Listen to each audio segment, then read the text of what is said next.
For centuries, the myth of the white lion has been etched in African folklore.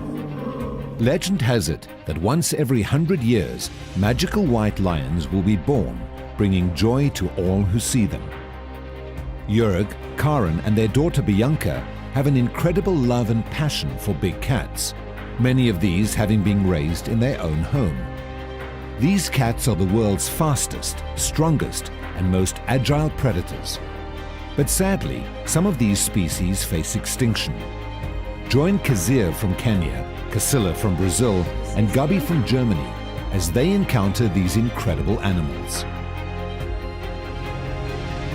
This is probably the closest our three adventurers will ever get to the world's most fearsome hunters.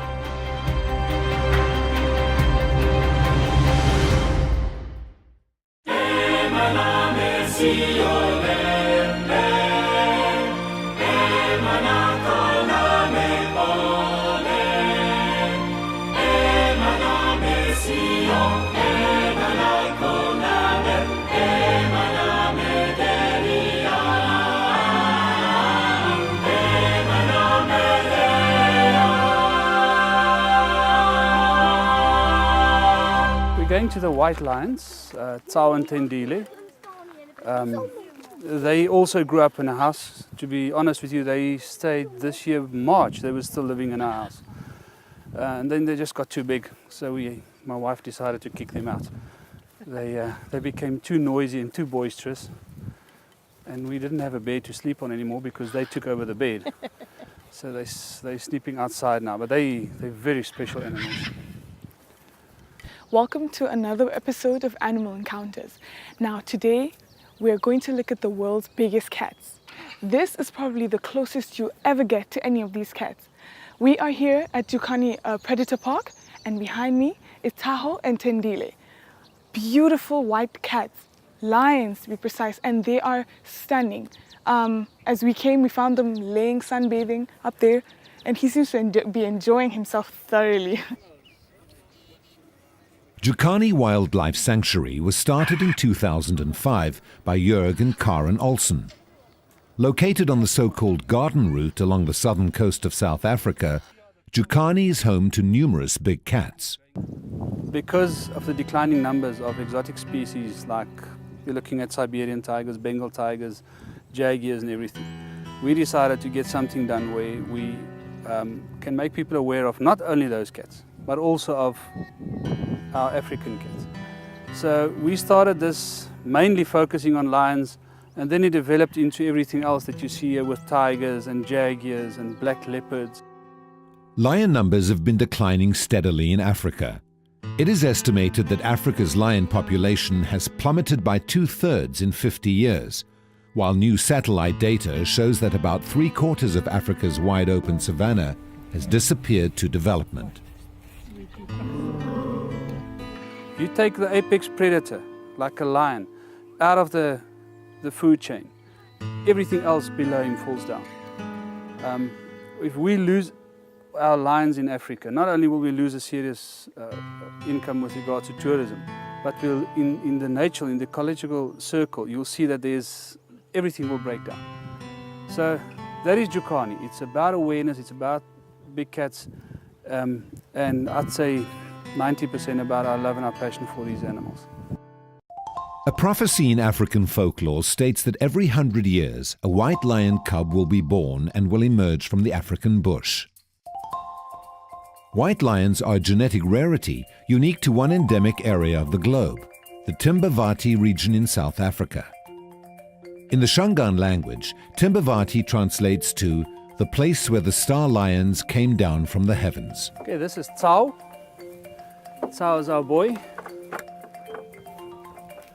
And you'll also see with the white lions, the eyes aren't yellow, the same as your other lions. Their eyes are blue. The first authenticated sightings of white lions in Timbavati were in 1928. This is also the region where two cubs named Temba, Zulu for hope, and Tombi, meaning girl, were discovered in 1975. White lions are not albinos. Their white color is caused by a recessive gene known as the color inhibitor gene, distinct from the albinism gene. They vary from blonde through to near white. Simon Tindile came as 2 little 6-week-old cubs to us and basically took the house over alongside with 2 little cheetah cubs the same age. And we put them together basically for socialization, but also to see what's going to happen. You know, it's 2 different animals, cheetahs being very docile, lions being quite the more aggressive ones. And wonderful thing happened out of all of this is that the white lions actually got a very docile, sweet personality. They are more or less cheetah-like instead of the other way around. So we really got 2 beautiful, peaceful, loving white lions that we can basically go in anytime, day or night, and they just love us.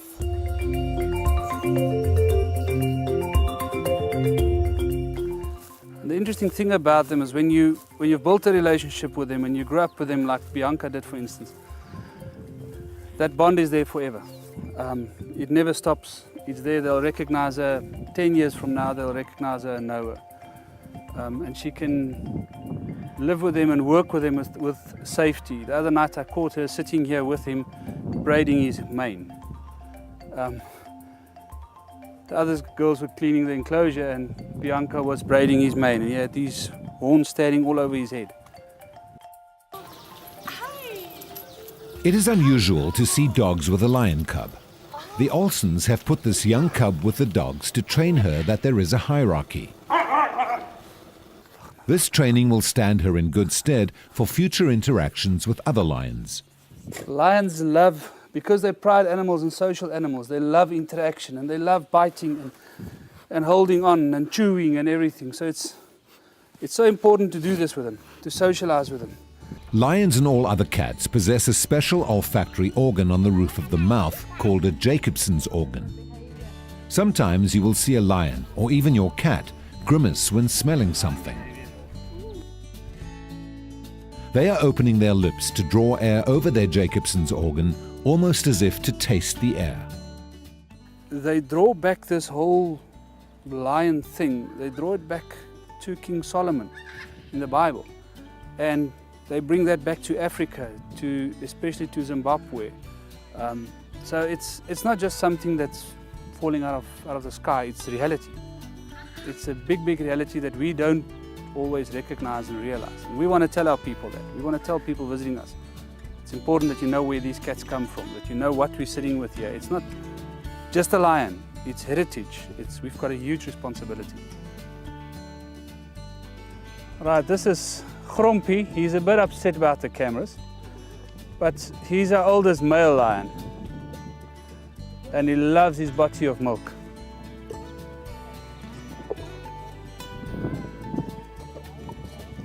Now when he's eating or when he's getting treats, I can touch him and I can stroke him and everything, but when he's drinking milk, I'm not allowed to even touch him. I must just give him his milk. We raised him from a young age, and at first they need the milk till a certain age, and from there on it's basically just something that a treat to reassure them that you still love them, they're still part of the family, that you didn't forget about them. And I must say, I also love my milk, so why not?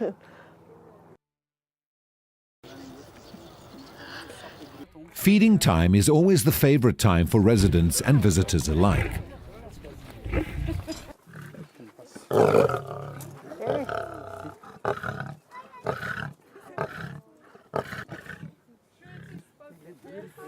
You all know what a Harley-Davidson motorcycle sounds like. This is the South African version. Maak vir my Harley. Maak vir my Harley. These guys, as I said, they've been in captivity. Grompie is my older brother, really is, or my younger brother. We've got an amazing relationship, but the moment there's food involved, that natural instinct kicks in to protect his food.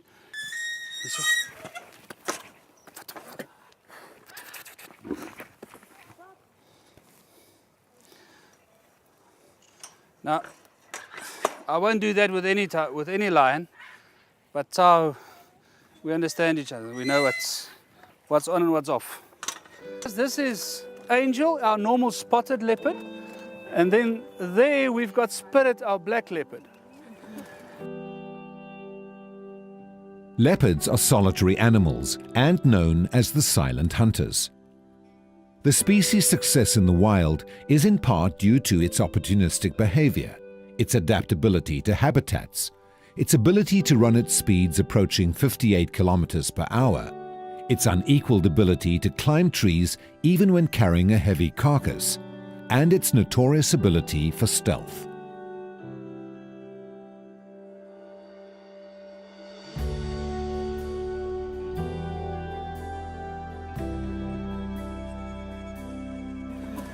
Black leopards, I made the mistake the other day of saying they're extinct in South Africa. They're not extinct, they've been exterminated. A woman corrected me. Black leopards, also called black panthers, can still be found in the wild in Central Africa and Asia. A recessive gene causes the melanistic or black color.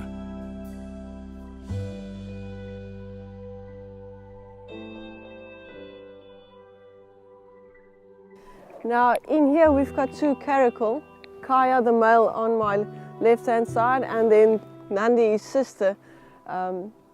And these two nature conservation brought to us that they confiscated from a well-known lodge. Well, your caracal being small, a lot of people underestimate them, they think they're harmless. But if a male weighing 20 kilos can take down an ostrich weighing 100 kilos on his own. And they take down impala, they take down springboks, and they will hurt you if you push them into a corner. Cheetahs are the fastest land animals on Earth, reaching speeds of up to 120 kilometers per hour. Everything about them is designed for speed. Small head, very long legs, and you'll see they don't have retractable claws. They've only got semi-retractable claws. They need those spikes to hook into the ground and keep traction. The tail's almost a flat tail, different to that of a lion and a tiger where they've got a round tail. And they use the tail as a rudder to turn. This is Tara, and he's a 2.5-year-old Siberian male. He's actually still considered a cubby, and as you can see, he doesn't look like a cubby anymore. This is the biggest cat that you'll find. Siberian males can weigh in excess of 350 kilos. Normally in nature they're about 360 kilos. Interesting thing about tigers, about leopards, about lions, about all these animals. Tigers, for instance, each tiger's stripes differ to the others. Each leopard's spots is different to the others. Wild dogs, the painter dogs, each one's pattern is different. There's not one that's similar. Zebra, exactly the same thing. I can imagine how much time and effort it took to create that for us. And then we destroy everything. There's 250 of them left in the wild. That is humans. We are the cause of the losses here. We are the cause of animals going extinct. Look how jealous he is. That's jealousy. You won't allow her to come close. He's pushing her away. She's not allowed to come close to Karen.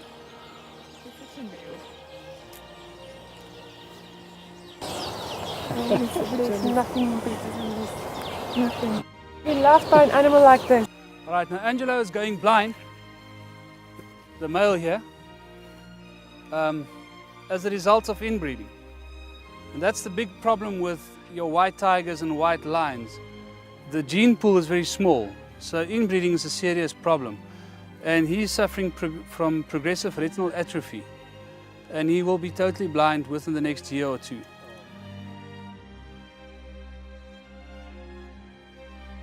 Right, now this is Bixie, this is a honey badger.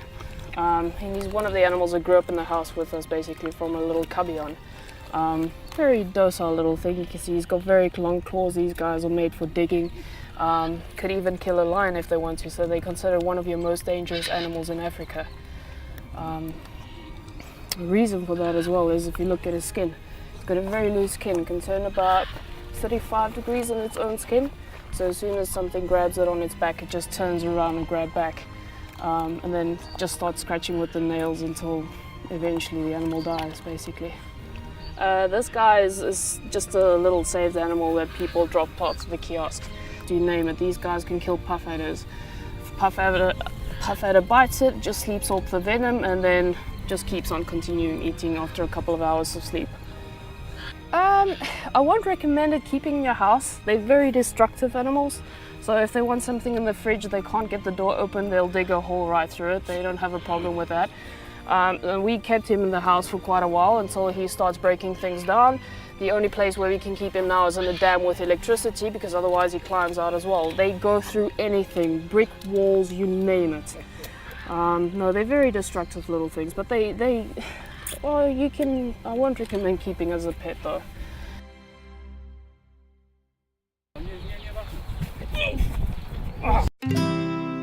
Queenie grew up with Jörg playing like this. It's not easy having a 160-kilogram lioness lying on top of you. It's amazing.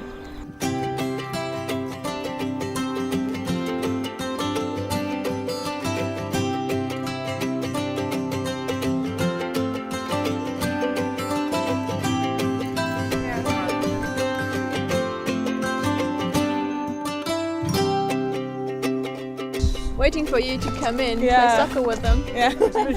She's crazy about playing ball. Have you ever thought that lions like cold weather? Yeah? No. Have you ever thought that lions like football?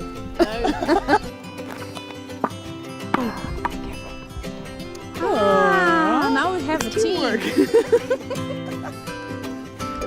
She's crouched. There we go. There we are. She's so tall. Vocês viram que maravilhoso? Que coisa mais linda! O jeito que Deus os criou. A gente imagina que eles eram muito diferentes dos gatinhos pequenininhos que a gente tem em casa, mas eles são muito similares, brincando com a bola, se divertindo. Também gostam de diversão, né, gente? I thought about this last night. There's a reason why they mentioned so many times in the Bible. Right. If you look at David, the Lion of Judah, because they're so powerful, they are extremely powerful. Yeah. And it's one animal you don't want to mess with. Yeah. They also say that in this African mythology that we spoke about yesterday, that for every lion killed or shot unnecessarily, in other words, if they're not becoming a nuisance, Or threat. taking humans and stuff like that, Yeah. a human will lose its soul. And if you look at canned hunting and what it's done to South Africa, everybody that's been, and there's no exception, each and every guy that's been involved in canned hunting, they've lost their perspective of wildlife, they've lost their love for the wild. It's all about money. Yeah. And money corrupts, let's be honest about it. So They I got believe a lot of detached. people have lost their souls, and they're bringing overseas guys in here, and they're not honest about the lions. It's not wild lions these guys are shooting. I was just And gonna then say, that guy that shoots the lion, also he's in that Yeah. same predicament, Yeah. because he's killing an animal unnecessary, and it's a lion. Yeah. So Any animal, really. yeah. Look, how it works is they keep the lions like this. They'll have them as tame as possible, and then a couple of days, 72 hours before the hunter comes out, they will release him in an open piece of felt. Now remember, that lion is used to, the same as we go around with a wheelbarrow, he's used to a bakkie bringing, or a vehicle bringing his food. So the moment he hears the vehicle coming, obviously he's been without food for 72 hours, he's going to come running up, now I'm going to get fed. What does he get? He gets shot. And 90% of those shots, the first shot is not a kill shot. If you look at the footage, it sounds like war, the way these guys go around. And they don't kill the lion instantly. So I think it's human nature at its worst. And I mean, you must have lost your soul before that yeah.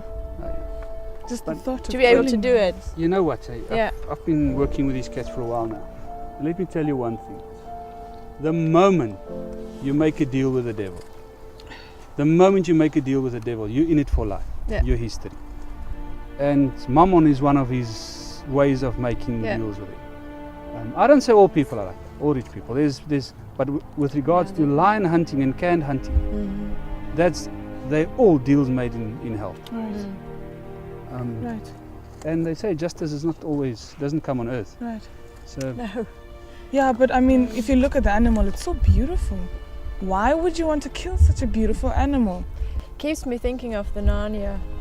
yeah. It's awesome, true. isn't it? It's true, yeah. I think it's such a great picture. C.S. Lewis has used the lion. Yeah. I believe that, as I said to people just now, that there's a place for everyone. There's a place for animals. That's why God created animals. Otherwise, He wouldn't have created apex predators. And if we don't honor that, and we don't respect what He's created, I mean, this leopard is unique. There's nothing like her. There's not another one like her. She's unique. And if we don't respect that and treat it with respect, we are getting poorer, and we are losing that closeness to God. I don't have to go to a church or anything. I'm here with my animals, and believe me, it's as close as I can get to God is when I'm with my animals and with these fantastic animals. And they're so amazingly beautiful.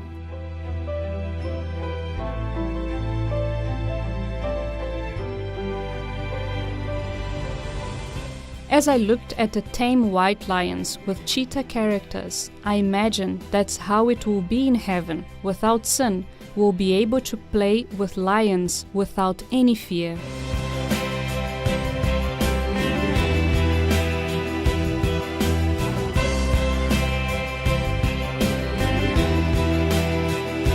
I am amazed at how a family can love animals so much, and how the animals that are normally wild can love them back. I wish there were more people like the Olsens. This world would be a better place.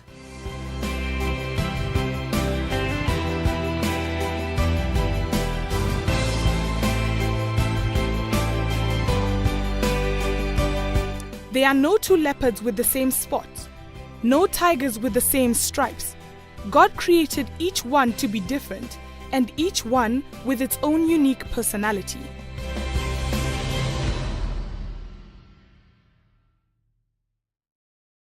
Und zurück zu den weißen Löwen. Als wir gestern hier waren und im Gehege drin standen, quasi Auge in Auge mit diesen wunderbaren Kreaturen, hat mich das zutiefst berührt. Diese Majestät und diese Souveränität zu sehen, die Gott geschaffen hat, wahnsinnig faszinierend. Aber es war auch eine gewisse Angespanntheit, jede Bewegung zu beobachten, zu sehen, dass die Löwen uns beobachten. Was wollen wir von ihnen? Einfach faszinierend. Ich finde solche persönlichen Begegnungen mit Lebewesen, die Gott geschaffen hat, mit Kreaturen auf dieser Erde, die bewegen. Und ich finde, es ist wert, diese Tiere zu bewahren, die Umwelt zu bewahren, etwas für sie zu tun. Meinen Sie nicht? Bis zum nächsten Mal bei meinen tierischen Begegnungen.